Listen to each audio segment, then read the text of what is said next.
जोहार आप सभी का। जैसा कि आप कैप्शन में पढ़ ही चुके होंगे कि भारत का नागरिक पूरे भारत में राज्य में जाके भ्रमण कर सकता है, रह सकता है, जीविका कर सकता है, बच सकता है।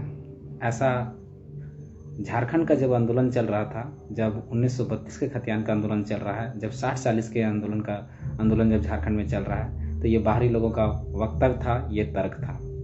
कह रहे थे कि भारत के नागरिक, फिर से एक बार ध्यान में सुनिएगा, ये लोग कह रहे हैं कि भारत का नागरिक कहीं भी जा सकते हैं, किसी भी राज्य में जा सकते हैं, नौकरी कर सकते हैं, जीविका कर सकते हैं, वहाँ रह सकते हैं, बच सकते हैं। तो फिर ये झारखंड में ऐसा विरोध क्यों? अब उनसे सवाल कीजिएगा, यही सवाल कीजिएगा, जब पूरा भारत का नागरिक कहीं भी जा सकते हैं, रह सकते हैं, नौकरी कर सकते हैं, बच सकते हैं, वो लोग कह रहे थे, जो बाहरी लोगों झारखंड में कह रहे थे, वो आज बिहार में वही आंदोलन हो रहा है, 60-40 की नीति के विरोध में हो रहा है। वही डोमिसाइल नीति को लेकर जो खतियान की मांग यहाँ चल रहा है, वही बिहार में चल रहा है। अब उनसे पूछिए कि जब पूरा भारत का नागरिक कहीं भी जा सकता है, रह सकता है, बच सकता है, नौकरी कर सकता है, तो बिहार में क्यों नहीं? सवाल कीजिएगा। इसलिए अब क्यों नहीं रह सकते, क्यों नहीं बच सकते, ये सवाल को जानिए।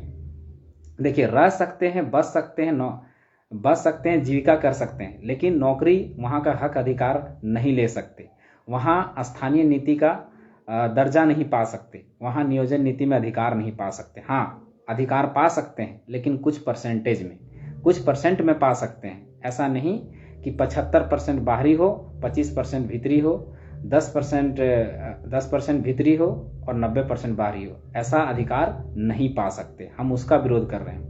हम बिहार में जो आंदोलन हो रहा है, जो खतियान की मांग हो रहा है, जो वहाँ डोमिसाइल नीति जो हटा दिया गया है, उसकी जो मांग हो रही है, उन छात्रों के आंदोलन का मैं समर्थन करता हूँ।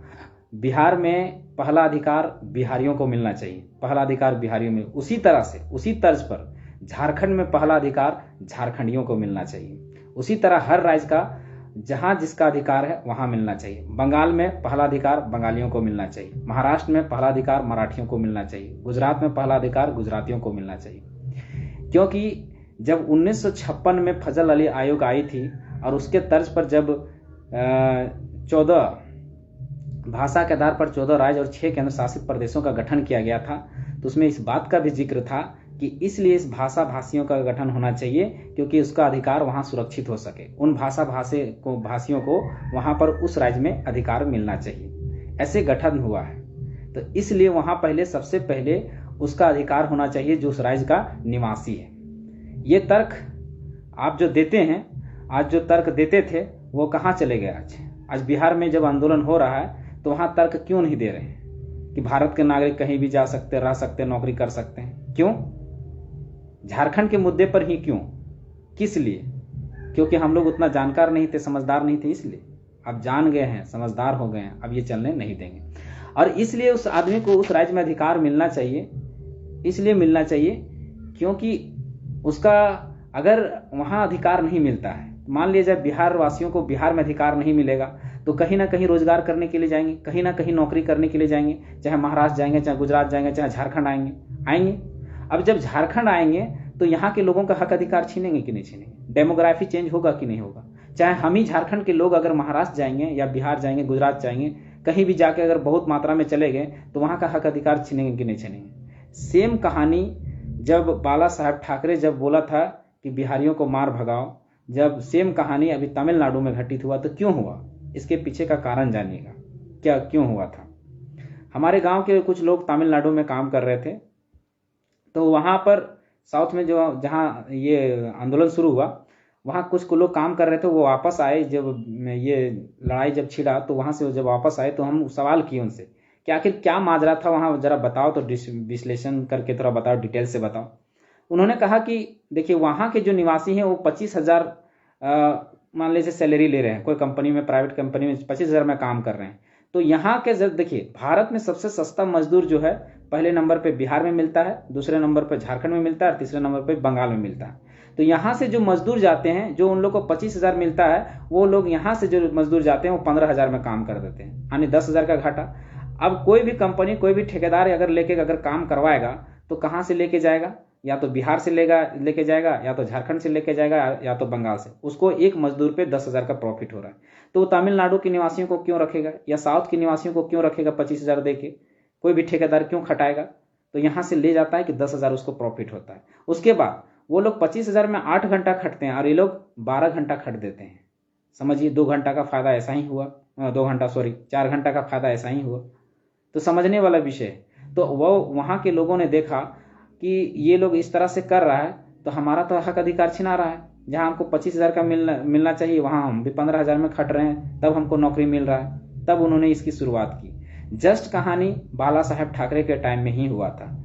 बिहार के लोग, झारखंड के लोग, यूपी के लोग, बंगाल के लोग बहुत ज़्यादा मात्रा में महाराष्ट्र में भर जा रहे थे, वहाँ के कंपनियों में, वहाँ के जितना भी रोजी रोजगार उसमें। तो डेमोग्राफी चेंज हो गया था। वहाँ पर मराठी दिख ही नहीं रहा था, केवल बाहरी लोग दिख रहे थे, जो प्रवासी लोग वो लोग दिख रहे थे। तो मराठी लोग में एक चिंता व्यतीत हुआ। तो एक तरह से किसी भी तर्ज पर वो अपना हक अधिकार को सुरक्षित करने के लिए जैसे आंदोलन होगा, हाँ कुछ उन्होंने असंवैधानिक काम किया था जो गलत था संवैधानिक से, लेकिन संवैधानिक से वो हटाएंगे कैसे? तो नीति बना के हटाएंगे, और नीति से कोई सुन नहीं रहा था। तब उन्होंने असंवैधानिक कुछ कार्य किए, कुछ थोड़ा सा मारपीट, जो भी हो उनका जो सही लगा उस तरह से करके उन्होंने भगाने का काम किया। तो कहीं ना कहीं हर कोई चाहता है, अब मान लीजिए मेरा ही घर है, तो पहले हम अपना पेट देखेंगे ना, उसके बाद पड़ोसी का पेट भरेंगे ना। मान लीजिए हम भी भूखे हैं और पड़ोसी भी भूखा है, तो मेरा पेट भरेगा तभी तो हम पड़ोसी का पेट भरेंगे, और अगर हम भूखे रहेंगे तो पड़ोसी का पेट कैसे भरेंगे? अगर मेरे पास नौकरी है, रोजगार है, तो पहले हम अपने बच्चों को देंगे या अपने लोगों को देंगे, तब जो बचेगा वो बाहरी लोगों को देंगे। इसकी मांग है। तो हम जो झारखंड में हम लोग जो मांग कर रहे हैं, कह रहे हैं कि हम लोग की जो नौकरियां हैं, हम लोग का जो हक अधिकार है, उसको सुरक्षित किया जाए। जैसे आज बिहार में वही बात हो रहा है।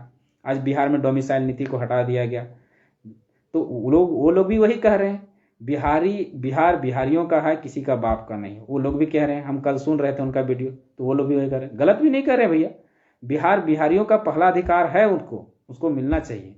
जो भी नौकरियां हैं, चाहे ऑफिसर का पद हो तो उसमें 75% उनका होना चाहिए, 25% बाहर के लोग का। अगर CD की नौकरियां हैं तो 90% बिहारियों को होना चाहिए, 10% बाहर के लोगों को। हम समर्थन करते हैं उसका, हम विरोध नहीं करते, हम 10% में फाइट करेंगे। उसी तरह से झारखंड में भी होना चाहिए। प्राइवेट नौकरियों में 75% हमारी हिस्सेदारी होना चाहिए, 25% बाहर के लोग। जो हमारे ऑफिसर के पद हैं, जो ऑफिसर की नौकरियां हैं, उनमें 75% हमारे लिए होना चाहिए, 25% बाहर के लिए। जो CD की नौकरियां हैं, उसमें 90-95% हमारे लिए होना चाहिए, 10 या 5% बाहर के लोगों को। ऐसा होगा तो डेमोग्राफी चेंज नहीं होगा, लोग अपने अपने घरों में खुशहाल रहेंगे, अपने अपने घरों में नौकरी करेंगे, अपने अपने घरों में रोजगार करेंगे। तभी ये राज्य या देश सही तरीके से चल सकता है, सबको वहां उसका अधिकार मिलेगा। तो नहीं तो जहां भी जाएंगे टूट पड़ेंगे तो भेड़िया धसान हो जाएगा, फिर वहां की डेमोग्राफी चेंज हो जाएगी, फिर वहां के रोजी रोजगार छीनेगा, वहां के लोग बेचैन होंगे, वहां का बिजली पानी सारे संसाधनों पर भार पड़ेगा, और जब ऐसा भार पड़ेगा तो वो लोग तो भगाएंगे ही।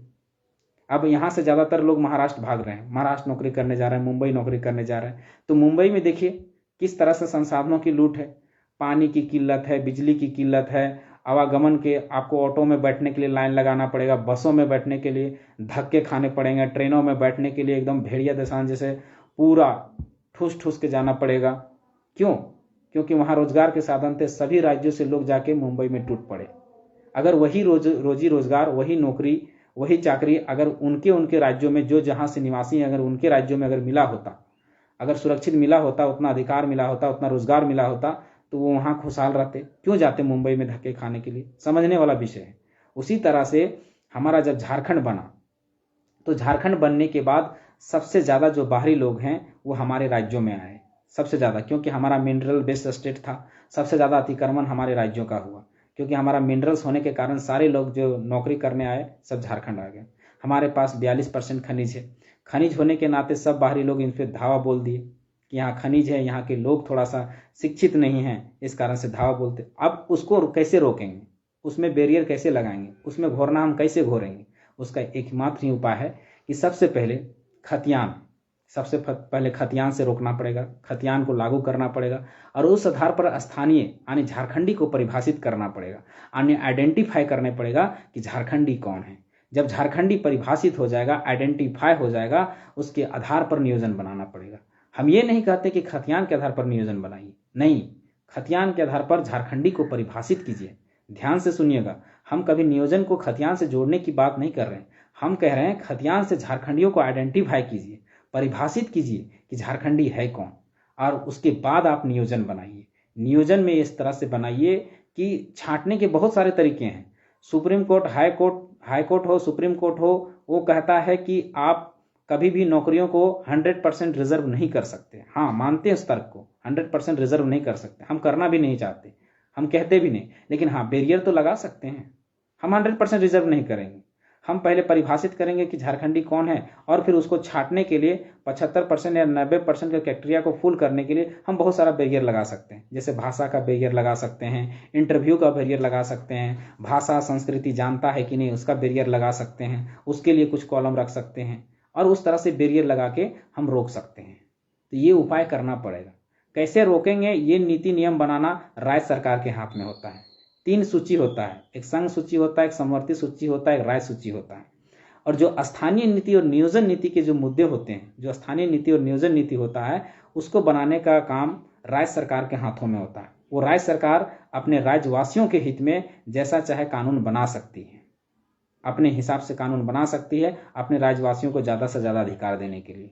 लेकिन हमारा राज्य जो है, हमारे राज्य के जो मुखिया हैं, वो ऐसा है कि जो भी नीति बनाते हैं वो पता नहीं केंद्र सरकार को क्यों भेजना चाहते हैं। हर चीज़ को बनाते हैं, केंद्र सरकार को भेज देते हैं। क्यों? आपके पास इतना पावर है, उस पावर का इस्तेमाल कीजिए। राज्य को भी पावर दिया गया है, तो राज्य को जब पावर दिया गया है तो आप उसका इस्तेमाल कीजिए। आज बंगाल भी है, बंगाल भी आपका स्टेट ही है, वो भी भारत का ही अंग है, लेकिन देखिए आज वहाँ का नीति नियम कैसे बनाती है। ममता बनर्जी चलने नहीं देती है किसी को भी, वो जो वहाँ नीति बनाती है वही चलता है, वही इम्प्लीमेंट होता है। क्यों भाई? वो भी तो झारखंड जैसा ही एक भारत का अंग है, वो भारत का राज्य है, फिर वो नीति बनाती तो वहाँ कैसे चलता है? हम जब नीति बनाते हैं तो किस प्रकार का ऐसी नीति बनाइए जो यहाँ के लोगों को ज़्यादा से ज़्यादा अधिकार मिल सके, यहाँ का ज़्यादा से ज़्यादा भविष्य सुरक्षित हो सके, यहाँ का ज़्यादा से ज़्यादा भविष्य बन सके। इस पर हमें ध्यान देना पड़ेगा। ऐसी सरकार को सोचना पड़ेगा, अपनी महत्वाकांक्षा से ऊपर उठकर सोचना पड़ेगा, अपनी वोट की राजनीति से, अपनी वोट के ध्रुवीकरण से ऊपर उठ के सोचना पड़ेगा अपने राज्यवासियों के हित में। और जब राज्यवासियों के हित में आप सोचेंगे, उनके भविष्य के बारे में सोचेंगे, तो निश्चय है कि वो आपको चाहेंगे और आपको फिर भी अगली बार में सत्ता में बैठाएंगे। तो आप चाह ही नहीं रहे हैं। आपके जितने भी मैनिफेस्टो में शामिल थे, चाहे बीजेपी की सरकार रहे, चाहे जेएमएम की सरकार रहे, चाहे जेएमएम गठबंधन की सरकार रहे, बीजेपी की सरकार ने भी कोई स्पष्ट नीति नहीं बनाया था। उन्होंने भी जो नीति बनाया वो गलत बनाया था। उन्होंने स्थानीय का आधार क्या माना? 1985। किस बेसिस पर आप 1985 मान लिए? अपने से, मन से। ना कोई सर्वे हुआ है, ना कोई सेटलमेंट, ना सर्वे सेटलमेंट है। आप किस आधार पर मान लिए? मान लीजिए अगर हम घर ही बनाते हैं तो उसका एक बेस होता है, आधार होता है, लेकिन कोई आधार है ही नहीं। अपने मन से 1985 मान लिए, जबकि 1984-85 में 1983-84 का जो समय था, जब सीसीएल और बीसीसीएल हमारे यहाँ सबसे ज्यादा लोग तो तभी आए, तो फिर उन लोगों को रोकेंगे हम कैसे? तो 1984-85 से पहले हमारा जो लास्ट सर्वे सेटलमेंट है 1964 को आप लागू करते, और उसके आधार पर पहले कहते कि उसके पहले जितना भी सर्वे है उसको लागू कर दिया जाए, उस आधार पर झारखंडी को परिभाषित किया जाए। लेकिन आपने वैसा किया नहीं, यानी उन्होंने भी स्थानीय नीति बनाया, वो भी गलत बना दिया। उसके बाद जो उसने नियोजन नीति बनाया, जो रघुवर दास ने, जो बीजेपी की सरकार ने जो नियोजन नीति बनाया, उन्होंने भी गलत बनाया। एक भाई को 2 भागों में बांट दिया, मतलब इस 24 जिला को 11-13 जिला में बांट दिया। 13 जिला को रिजर्व कर दिया, सुरक्षित कर दिया कि चलो 13 जिला रिजर्व हो गया। चलो उसका हम तारीफ भी करते हैं, सराहना भी करते हैं। लेकिन जो 11 जिले बच गए उनका क्या हुआ? उनमें तो बाहरी लोग कैसे घुस गए? मान लीजिए एक घर में 2 भाई हैं और एक भाई को घर का आधा हिस्सा दे दिए और उसको बाउंड्री कर दिए, दरवाजा लगा दिए, सुरक्षित कर दिए, और एक भाई का दरवाजा को खुला छोड़ दिए कि आओ घुसो, पूरा घुसो, इसके यहाँ बाहरी लोग आओ, पड़ोसी लोग आओ और इसका अधिकार को लूट के ले जाओ, इसके अधिकार को चोरी करके ले जाओ। और एक भाई को पूरी तरह से सुरक्षित कर दिए और कह दिए कि छोटका भैया जो है वो बड़का भैया के यहाँ घुस नहीं सकता, उसका बाउंड्री लगा दिया, दरवाजा लगा दिया। वही हाल किए। क्या किए? जो ओपन जिले थे वहाँ, और रिजर्व जिले जो थे, ओपन जिले के लोग वहाँ नहीं भर सकते थे। यानी अगर हम गिरिडीह जिला का निवासी हैं और अगर खूंटी जिला में फॉर्म भरना चाहते थे तो फॉर्म नहीं भर सकते, क्योंकि वो रिजर्व जिला हो गया।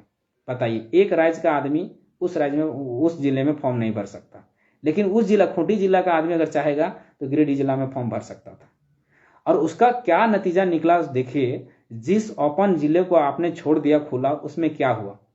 2016 का ही वैकेंसी, जो 2 टीचर का वैकेंसी था, बार बार इस बात का हम लोग जिक्र करते हैं। क्या हुआ कि 56 गो संस्कृत के टीचर के वैकेंसी में 52 गो बाहर के लोग घुस जाते हैं। केमिस्ट्री के 37 गो टीचर के वैकेंसी में 36 के बाहर के लोग घुस जाते हैं। और गिरिडीह, गोड्डा जैसे जिलों में 52 गो इंग्लिश के टीचर में 48 गो बाहर के लोग घुस जाते हैं ओपन जिलों में। तो ऐसा दुर्भाग्य कब तक चलता रहेगा? चाहे सरकार किसी की भी बने, पिसता स्टूडेंट है, पिस रहा है यहाँ का युवा पीढ़ी। कभी स्थानीय नीति में, कभी नियोजन नीति में, कभी हाई कोर्ट में, कभी सुप्रीम कोर्ट में। तो अगर इस तरह से पिसता रहा है तो हमारा भविष्य न बर्बाद हो रहा है। सरकारों को क्या जाता है, सरकार आएंगी जाएंगी, बदलती रहेंगी, पार्टियां बनती बिगड़ती रहेंगी, भविष्य तो हमारा पिस रहा है, मानव संसाधन तो हमारा बर्बाद हो रहा है ना। इस पे सोचना पड़ेगा। तो जितने भी बाहर से आए हुए लोग हैं, हमारी जो मांग है 1932 का खतियान और नियोजन नीति का, हम किसी बसने से या जीविका करने से रोक नहीं रहे। हम केवल यही कह रहे हैं कि झारखंड की जो हक अधिकार है उसको सुरक्षित कर दिया जाए, जैसे बिहार में मांग हो रहा है। यही हमारा आज का मैसेज था। धन्यवाद। जोहार। जय झारखंड।